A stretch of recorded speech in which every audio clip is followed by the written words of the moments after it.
Our emotions towards food. Don't stress about it. Let's face it, stress comes to us in all forms, whether it's stress from work or in our personal lives, or maybe just a period of time but feels like it's more stressful in the moment. Stress has a very physical effect on our bodies, and if we're not careful, stress can play a huge role in allowing the body to put on weight and lose muscle tone. Cortisol is the hormone produced when we are stressed. It is produced by the body for different functionalities, and although it is not necessarily a negative hormone, too much of it can have a detrimental effect on us.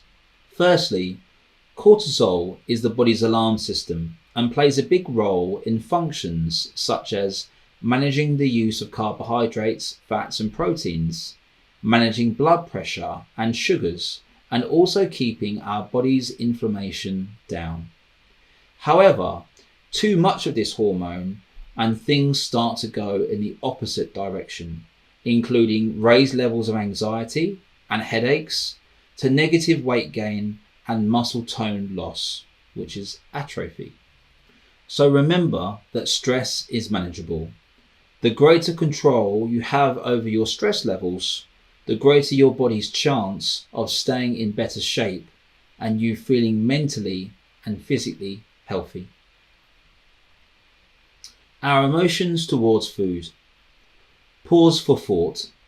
Let's just rewind for a moment and think on the last few pages.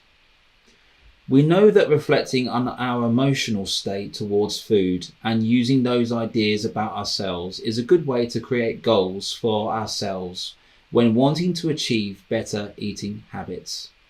We also discussed ways in which we avoid food when really we should be making time for food, such as in the middle of the day, which returns back to our intermittent fasting or macro calorie tracking.